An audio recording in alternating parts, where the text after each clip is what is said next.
హల్లెలూయా యేసు ప్రభున్ ఎల్లరు స్తుతించుడి. వల్లభుని చర్యలను తిలకించి స్తుతించుడి. Praise the Lord. దేవునికి స్తోత్రము కలుగునుగాక. చేరువచ్చిన ప్రియులు, పెద్దలు, వృద్ధులు, మధ్య వయస్కులు, సహోదరి సహోదరులు, యవనస్తులు అందరికీ కూడా ప్రభు అయిన యేసుక్రీస్తు వారి ప్రశస్తమైన నామములో వందనాలు తెలియజేస్తూ ఉన్నాను. దైవ గ్రంథం బైబిల్ నుండి ఒక శ్రేష్టమైన మాట మనం చదువుకుందాం. సామెతల గ్రంథం 23 అధ్యాయము 13, 14 వచనాలు చదువుతాను. నీ బాలులను శిక్షించుటకు మానుకొనకము, బెత్తముతో వాణ్ణి కొట్టినెడల వాడు చావకుండును. బెత్తముతో వాణ్ణి కొట్టినెడల పాతాళమును పోకుండా వాని ఆత్మను నీవు తప్పించదవు. దేవుడి మాటలను మన మధ్యలో దీవించి ఆశీర్వదించునుగాక.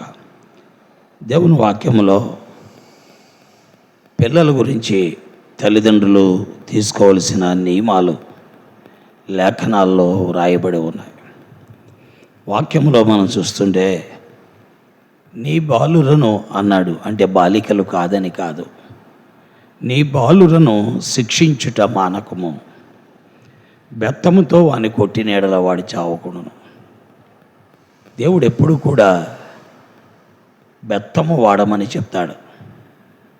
అందుకే లేఖనాల్లో బెత్తము వాడని కుమారుడు తండ్రికి విరోధి అని లేఖనములో రాయబడి ఉంది. కాబట్టి ప్రియులారా, దేవుని యొక్క లేఖనాల ప్రకారము తప్పకుండా బెత్తము వాడాలి. దేని కొరకు? అందుకే 13 అధ్యాయము 24 వచనం చదువుతుంటే బెత్తము వాడని కుమారునికి, బెత్తము వాడని వాడు తన కుమారునికి విరోధి. అంటే తండ్రి కుమారుడికి విరోధి అయిపోతాడట బెత్తం వాడకపోతే. కాబట్టి దేవుని వాక్యం వింటున్న తల్లిదండ్రులారా, పిల్లలను శిక్షించుట్లో, పిల్లలను సత్ప్రవర్తన కలిగిన వారిగా చేయట్లో కొన్నిసార్లు బెత్తం వాడాలి. ఇది అందరి పిల్లలకు వాడటానికి అవకాశం లేదు. పిల్లల యొక్క సైకాలజీని బట్టి డిపెండ్ అయి ఉంటుంది. కొంతమంది పిల్లలకు ఒకసారి చెప్తే వింటారు, వద్దు అంటే మానేస్తారు. కొంతమంది వద్దన్నా మానరు. అలాంటప్పుడు వారికి శిక్ష తప్పదు. అందుకే బెత్తముతో వాడిని కొట్టినెడల వాడు చావకుడును. నీ పిల్లలను శిక్షించుట మానకము అన్నాడు. పిల్లల శిక్ష అనేది అవసరమే, అయితే అది ప్రేమతో చేయాలి. శిక్ష బిడ్డను బాగు చేసేదిగా ఉండాలి, కానీ బిడ్డను పాడు చేసేదిగా మాత్రం శిక్ష ఉండకూడదు. దేవుని వాక్యంలో చూస్తున్నాం, బెత్తముతో వాని కొట్టినేళ్ళ పాతాళమునకు పోకుండా వాని ఆత్మను నీవు తప్పించదవు. పిల్లరా 14 వచనంలో మనం చూస్తున్నాం, బెత్తముతో వాడిని కొట్టినలా అంటే పిల్లరా వారిని శిక్షించేటప్పుడు బెత్తము అంటే ఇక్కడ దేనికి సూచనగా ఉందంటే దేవుని వాక్యానికి సూచనగా ఉంది. అందుకే ఎఫెసీ పత్రికలో ప్రభు అంటే మీ పిల్లలను ప్రభు యొక్క శిక్షలోను బోధలోను పెంచండి అన్నాడు. పిల్లరా ప్రభు యొక్క శిక్ష, ప్రభు యొక్క బోధ అంటేనే దేవుని వాక్యం. అంటే బెత్తము అనేది దేవునికి దేనికి సూచన అంటే వాక్యానికి సూచన. కాబట్టి పిల్లవాడిని వాక్యానుసారంగా శిక్షించాలి, పిల్లవాడిని వాక్యానుసారంగా గద్దించాలి, పిల్లవాడిని వాక్యానుసారంగా కొట్టాలి. శిక్షించడం అంటే, కొట్టడం అంటే ఏంటి? పనిష్మెంట్. అలా చేస్తే వాడు పాతాళమునకు పోకుండా వాని ఆత్మను మనం కాపాడతాం. ఇది చాలా ముఖ్యం. చాలామంది తల్లిదండ్రులకు ఈ విషయం అర్థం కాక వారు తమ సొంత పనిష్మెంట్స్ ఇస్తూ ఉంటారు. పోలీసు వారు ఇచ్చినట్టుగా ఇస్తారు పనిష్మెంట్లు. అలా ఇవ్వకూడదు. దానివల్ల పిల్లలు దెబ్బతింటారు, వారి భవిష్యత్తు పాడైపోద్ది. కాబట్టి పిల్లల్ని ప్రేమతో దేవుని వాక్యానుసారంగా బోధిస్తూ, హెచ్చరిస్తూ, జ్ఞానము నేర్పిస్తూ వారిని హెచ్చరించాలి. దేవుని వాక్యంలో మనం చూస్తున్నది ఇదే. అందుకే ఏమని రాయబడి ఉంది? బెత్తముతో వాణ్ణి కొట్టిన ఎడల పాతాళమునకు పోకుండా వాని ఆత్మను నీవు తప్పించదు. చూసారా?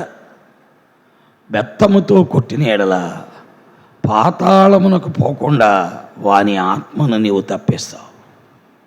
దేవుని వాక్యం వింటున్న ప్రియులారా, కాబట్టి గుర్తుపెట్టుకోండి, పిల్లలు నరకపాత్రులు కాకుండా ఉండాలి, అగ్నిగుండం పాత్రులు కాకుండా ఉండాలి, అగ్నిలో వారి ఆత్మ కాలకుండా ఉండాలి. అంటే దేవుని వాక్యము ద్వారా వారిని శిక్షించాలి, గద్దించాలి, కొట్టాలి. తద్వారా వారు బాగుపడటానికి అవకాశం ఉంది. గ్రహిద్దాం. ప్రభు అయిన యేసుక్రీస్తు వారు అలాగున దేవుని వాక్యములో ఆయన ఎదిగాడు. మన బిడ్డలు కూడా అలా ఎదగాలని ఆయన కోరుతున్నాడు. దేవుని వాక్యములో ఎదిగిన పిల్లలందరూ కూడా బాగుపడ్డారు. దావీదు బాగుపడ్డాడు, మోషే బాగుపడ్డాడు, దానియేలు బాగుపడ్డాడు. అనేక మంది బిడ్డలు దేవుని వాక్యములో ఎదిగిన వారందరూ కూడా బాగుపడ్డారు. ప్రభు మహిమార్థమై సాక్షార్థం ఉన్నారు. దేవుడి మాటలు దీవించి ఆశీర్వదించి మన గ్రహింపులోకి తెచ్చునుగాక. ఆమేన్. ప్రేమలేని తండ్రి, పరిశుద్ధుడు అయిన మా దేవా, నీ వందనాలు. నీ వాక్యమును ముద్రించండి. నీ లేఖనాల్లో సామెతలు 23, 13, 14 వచనాల్లో నీ బాలులను శిక్షింపక మానకము, బెత్తముతో వాడిని కొట్టిన ఎడల వాడు చావకుడును, బెత్తముతో వాడిని కొట్టిన ఎడల వాడి ఆత్మ పాతాళమునకు పోకుండా ఉంటుందని చెప్పారు. ఈ మాటలు ఎంతో విలువైనవి. నీ వాక్కు ద్వారా తండ్రి, నీ పరిశుద్ధమైన మాటల ద్వారా మా బిడ్డలను పెంపారు చేయుటకు, శిక్షించుటకు, గద్దించుటకు, కొట్టుటకు తగిన సహాయం చేయమని, వాక్యమును ముద్రించమని, విన్నవారందరికీ గ్రహింపు తీసుకురామని యేసు నామములో ప్రార్థిస్తున్నాను తండ్రి. ఆమేన్. ప్రజలాడండి. దేవుడు మిమ్మల్ని దీవించి ఆశీర్వదించునుగాక. ఆమేన్. చంద్రులారాయిలా దేవుని స్తుతించుడి, హృదయమును వెలిగించిన యేసుని స్తుతించుడి.